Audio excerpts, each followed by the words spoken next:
Ladies and gentlemen, it's Couch Goop and we are back at you with another list. Okay, this one is top cover-based shooters, a very strange genre for me to pick. Haven't actually seen a list. I saw an article in 2017 about how it had ruined the genre. It's actually one of my favourite angles for a shooter to take, but there's kind of some stipulations I need to put on this list. The game does have to have an allocated cover button. Red Dead Redemption 2 does a fantastic job and it is officially an entry, but obviously I didn't go for GTA. They both had exactly the same system. The R1 button gives you a beautiful crouch and it's a 2-level crouch, quite an advanced piece of cover, and there is destructible mechanics on whatever you hide behind. Try to get some of this happening on stone. It's definitely on the wood, but it's a brilliant job done here by Rockstar by adding an extremely advanced and natural looking cover system.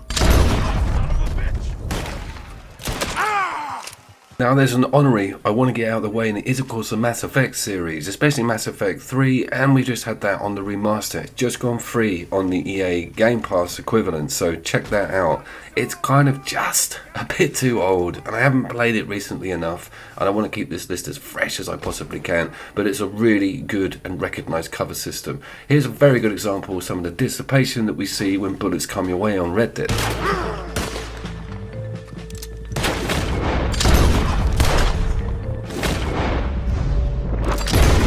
The thing about Red Dead is it wasn't made with cover being the main angle in mind, right? And some of the games coming up on this list totally are, and if they didn't have cover in them, they'd be useless. But isn't it fantastic that this entire open world, so imagine the testing, every bit of furniture has got to be able to be hugged against, every tree. What a job. And I've never really had too much stickiness. That's one thing we're going to cover, is how natural is it, how big is the draw distance around said cover when pushing the hotkey button required for it. Red Dead's system is extremely natural feeling, but you do stick to opposite walls sometimes, but that kind of can't be helped. Son of a bitch! The Division 2. My save file was from 2019. I had to wait 2 days. This held up the whole list because it had to go on. I was sitting there in bed the other night thinking, what have I forgotten? And this wasn't on the list. And I was like, Jesus Christ, because it is a mainstay for this gameplay model, and I actually do thoroughly enjoy it. A lot of stuff said against cover-based shooters is that they kind of turn into a static shooting gallery, meaning you can't really advance, you're not really going anywhere, things just stagnate. It's not the case with the Division 2, it's slick all over.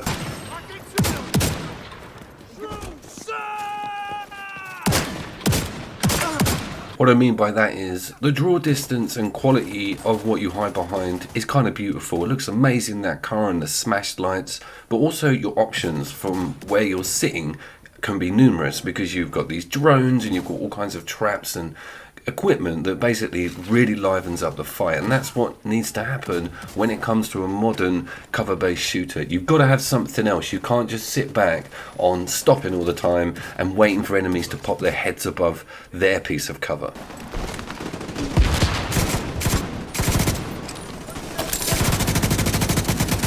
Now, the Division 2 has always sold itself on being an online co-op looter shooter, and because it's older and Ubisoft, it's kind of waned a little bit with its community, but it's still very strong. People still play the original Division, and it's got a massive fan base because the intricacies put into this gameplay model with the cover mechanics and some destructibles here and there. You certainly see chipping of concrete, but one of the key aspects of making a very good cover-based shooter is speccing in that destructible cover, which can act like a timer. You don't have long to stay behind the area. It's not as implemented as frequently as I'd like to see it in the Division 2.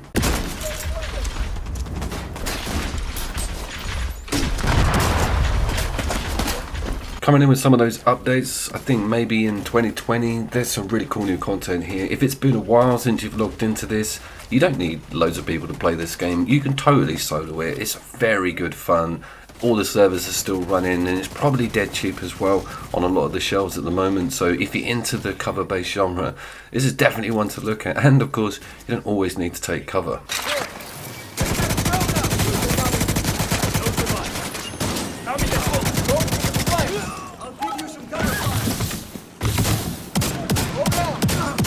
Alright, it's time for one of the big boys to wade in, and it is of course Gears 5, and this is one of the older games on the list, and I will say co-op and cover make a lot of fun, and I think the Gears franchise was one of the games to establish that with me.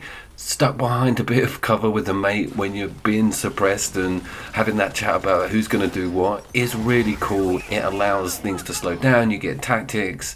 Running and gunning can sometimes get a bit normy. It's really cool to have the gameplay broken up with some awesome cover-based situations.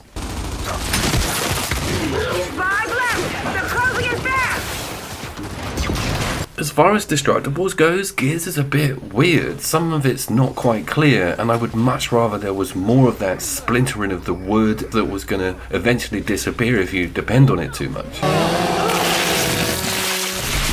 I will say Gears 5 has got a very particular campaign, and it hasn't scored too well with a lot of the long-term fans. You'll only got to look at some of the cosmetic unlocks when it comes to the Horde mode to see how crazy microtransaction Cliff Lebowski's actually gone, but it doesn't take away from the game's quality cover mechanics and beautiful enemy design that have a great level of AI that kind of flank you, pincer you, come clean over the cover, and that's important. We need to make sure that what you're fighting takes advantage of its own cover and disrupts yours, and this can be done in a number of different ways: rushing you, grenades, heavy firepower that completely dissipates the cover itself. There's a lot of fun to be had.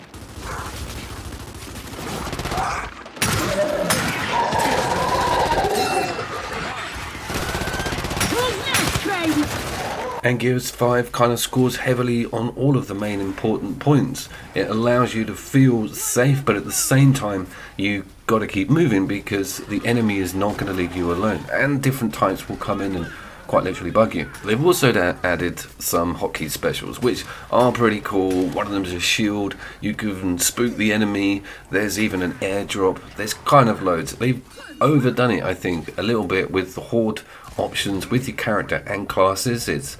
You're looking into the 70s when it comes to the different character classes that you can choose from and combinations of said specials. But I think the Horde mode is the strongest area of this game, and it's very good co-op online, but it's also extremely enjoyable single player cover based game mode.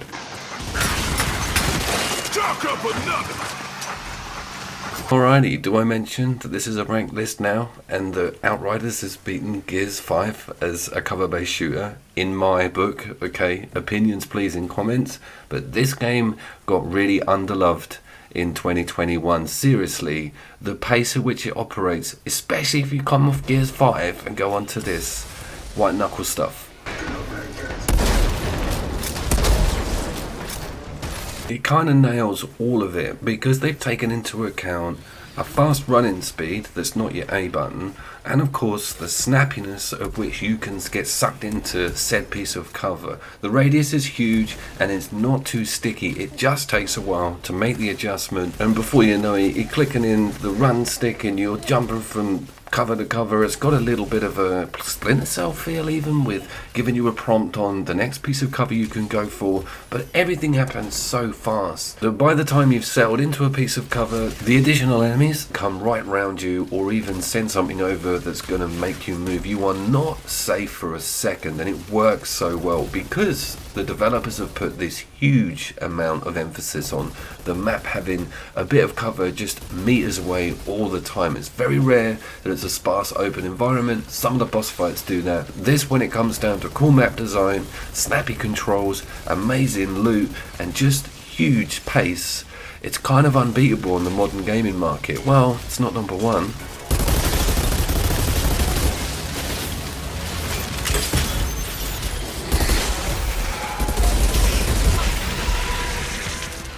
I'm kind of trying to work out why it's been shunned, and I think a lot of it might have to do with the endgame being a bit samey. We do have the new Horizons update on it, which I haven't had the chance to get my teeth into yet, but I was just completely satisfied with it. And again, a bit like Gears, I got it on Game Pass as well, so it's a no-brainer when it comes to cost, but I was so impressed with it. I just thought that this angle, art and cover system and pace all sort of interlocked, and to have that loot system running across the top of it all, and these graphics. By the way, this game is kind of probably one of the better performing and fastest on the list.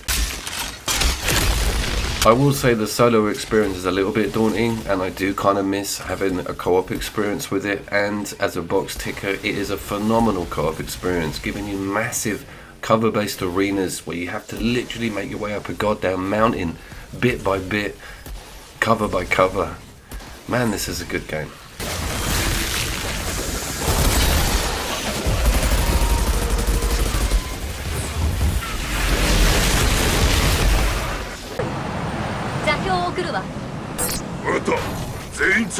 Okay, regulars, you can set your watches right there. We do have the platinum game at the top of the list, and of course it is Vanquish. There's no way that snuck up on you. Everybody knows the deal with this. I'm probably going to get a Vanquish tattoo when I get older. Might even have it on the gravestone. Every single shot I take on this first clip has got a damned AI guy in front of me. There's way too many on it, I've realised. They don't need to be everywhere like this in the early levels. And if you've never seen this game before, it is all cover-based shooting. There's nothing that isn't. The cover is not destructible at any particular point, annoyingly. I wish they had more of it, but it's got a slow down mechanic that is to die for.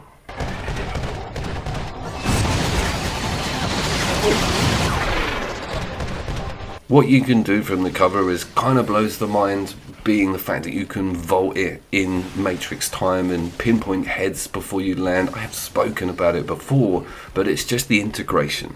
How smooth and fantastic it all feels to utilize this character's specials, which don't change at all throughout game either, and you get incredibly familiar with them, and the limitations of the special become immediately apparent.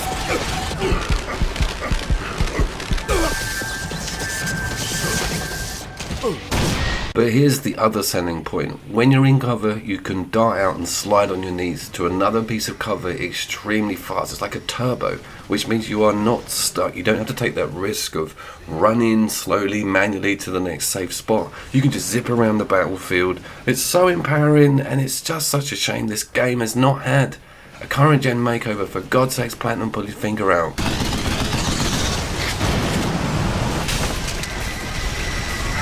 No online co-op and strictly stripped down gameplay with the loot. There's no major character progression or upgrades. It's not an RPG. It's a cover-based shooter. Exactly what this list was looking for, and it is the best on the market by a square goddamn mile, people. Whilst this is uploading, I'll probably remember some key game in the genre that I haven't included. Please put it in the comments. I'd be really interested to hear if you guys have played any of these. If you hate Vanquish, if you've not played it, you've got to have an opinion on it, because it is such a huge thing in my gaming calendar. Still, to this day, I have it on the PC and on the PlayStation 5, and it doesn't have any goddamn props on the 5.